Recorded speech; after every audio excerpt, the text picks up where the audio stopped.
A gold-walled city rose in the heart of Africa, taller than European castles, older than the printing press.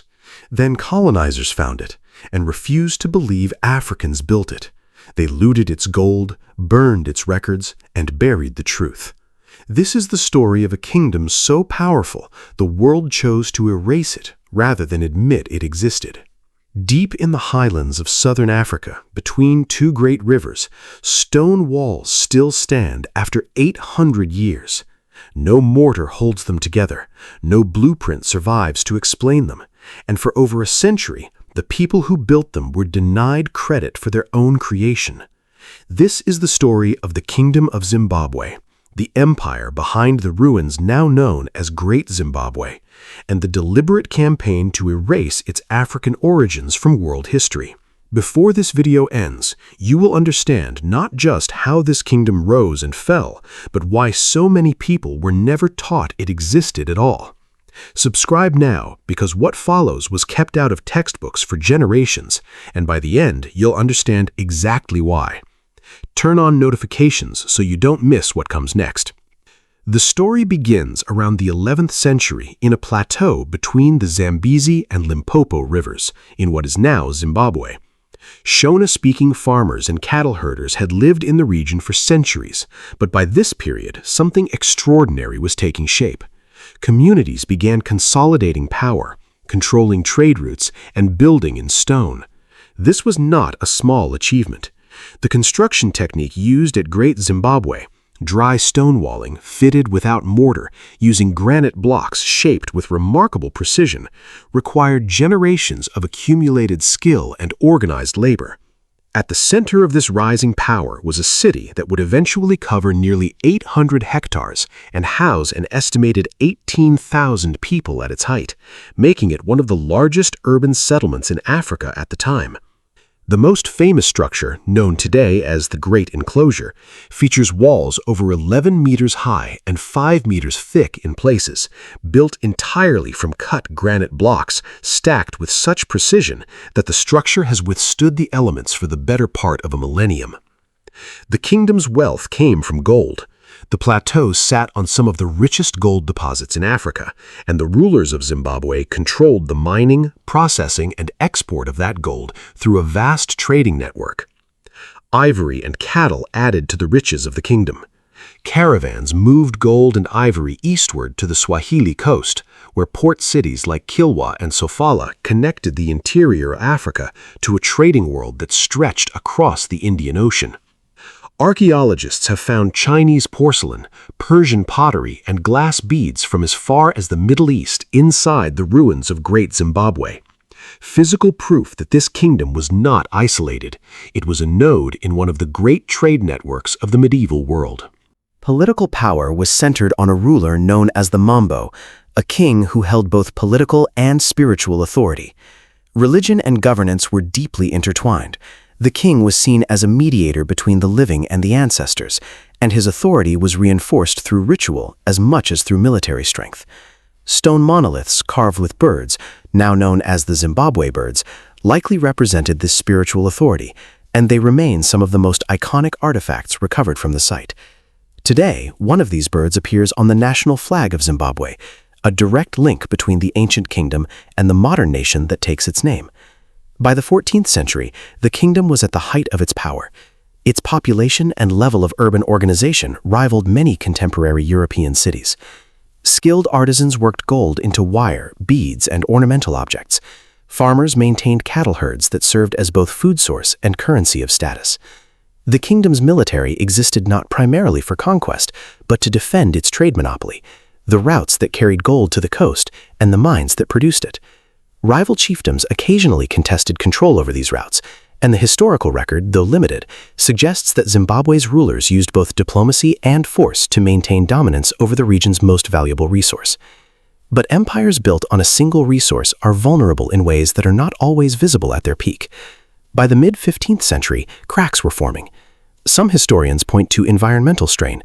The demands of a large population and its cattle herds may have exhausted the soil and grazing land around the capital, forcing the kingdom to look elsewhere for resources.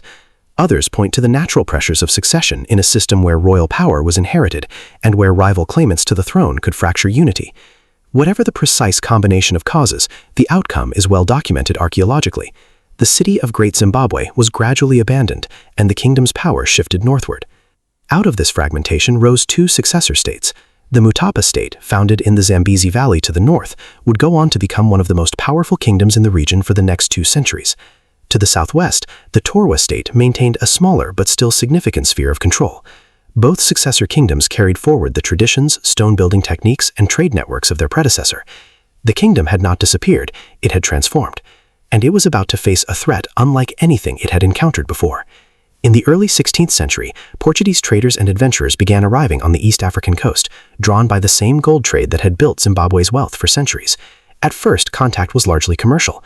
Portuguese merchants sought access to the interior gold trade that had long been controlled by Swahili and African intermediaries, but commercial interest quickly turned into political interference. The Mutapa state, by this time the dominant power in the region, became the focus of Portuguese ambition. Portuguese agents inserted themselves into internal succession disputes, backing rival claimants to the Mutapa throne in exchange for trade concessions, land grants, and mining rights. This was a calculated strategy of indirect control. Rather than launching a full invasion, Portuguese forces and settlers exploited existing divisions within the kingdom, arming one faction against another and extracting increasing concessions from whichever ruler depended on their military support to hold power. The result was decades of instability. Portuguese-backed pretenders fought loyalist forces in a series of conflicts throughout the late 16th and 17th centuries.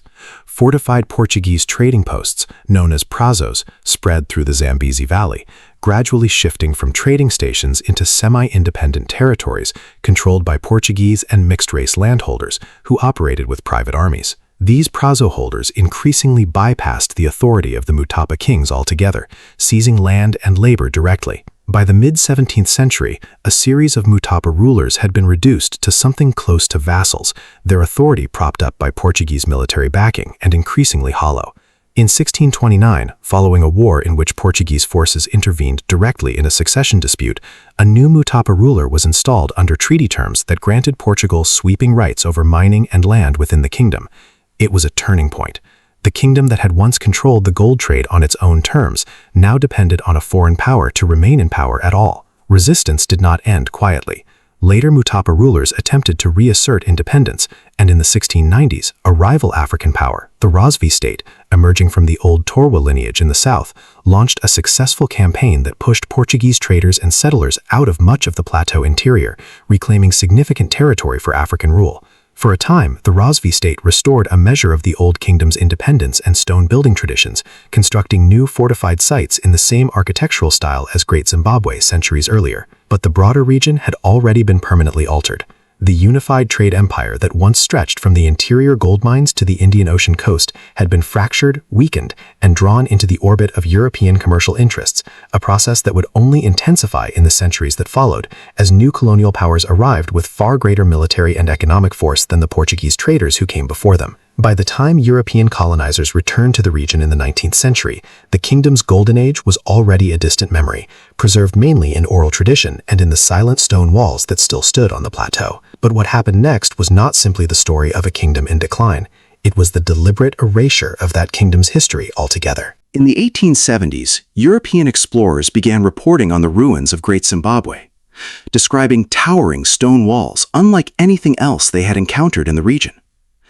The response from colonial society was not curiosity about African achievement, it was denial. Prevailing racial ideology of the era held that sub-Saharan African societies were incapable of the kind of engineering and organizational sophistication the ruins represented. Rather than accept the evidence in front of them, European visitors and colonial administrators began constructing alternative explanations. Theories emerged claiming the ruins had been built by Phoenicians, by Arab traders, or by a lost civilization of white settlers connected to the biblical land of Ophir. These theories had no solid archaeological basis, but they served a political purpose. In 1890, the British South Africa Company, led by the imperialist Cecil Rhodes, colonized the territory and named it Rhodesia, after Rhodes himself. Acknowledging that Great Zimbabwe was built by the ancestors of the very African population the colonial regime was busy dispossessing would have undermined the entire ideological foundation of colonial rule. So the truth was suppressed.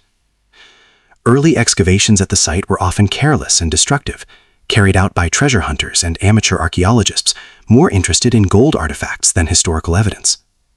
Valuable archaeological context was destroyed in the process, and gold objects were melted down or sold rather than preserved for study.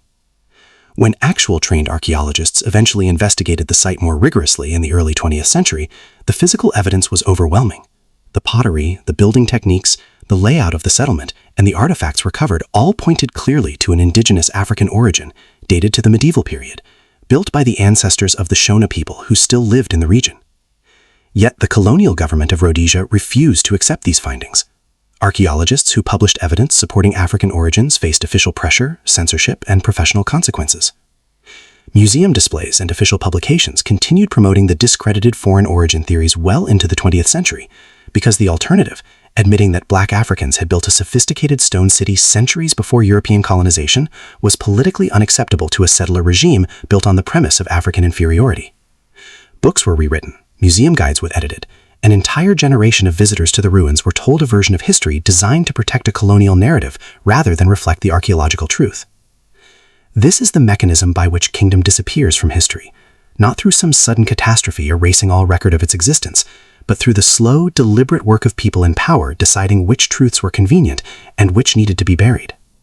The stones of Great Zimbabwe never stopped standing, the oral traditions of the Shona people never stopped being told, but the official record, the version taught in schools, printed in encyclopedias, and presented to the wider world, was rewritten to serve a colonial project. It took decades of persistent archaeological work and eventually the political transformation of the region itself to correct the record.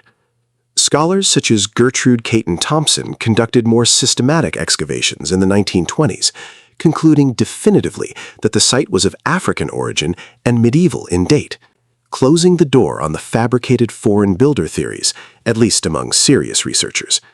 Still, the colonial government of Rhodesia continued suppressing this conclusion in public life for decades afterward, because the political stakes of admitting the truth remained too high for a regime that depended on racial hierarchy to justify its rule. Real change came with the end of colonial rule itself. In 1980, after a long and costly war of independence, the country formerly known as Rhodesia became the Republic of Zimbabwe, a name deliberately chosen to reconnect the new nation with its ancient African heritage. The Zimbabwe bird, the same soapstone carving unearthed from the ruins nearly a century earlier, was placed at the center of the new national flag, a direct visual statement reclaiming the legacy that colonial authorities had spent generations trying to deny. Today, Great Zimbabwe stands as a UNESCO World Heritage Site, recognized internationally as one of the most significant archaeological sites in sub-Saharan Africa.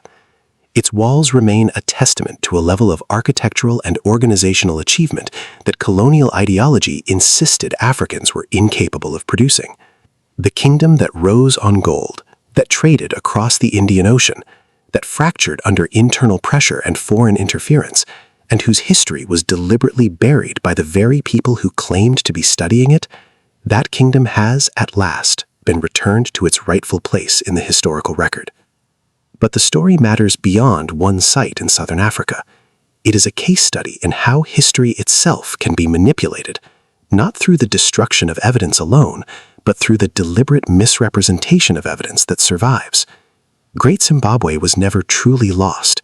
It was hidden in plain sight, its walls standing in open daylight for a century, while the people who claimed to study it insisted on a story they knew or should have known was false. Empires don't just fall. Sometimes they're pushed into silence, and it takes centuries and the right storyteller to bring them back. If this story moved you, hit like and share it, because history like this only survives if people keep telling it. Subscribe and leave a comment naming which forgotten kingdom deserves to be uncovered next. This is a channel built on digging up the truths the world tried to bury.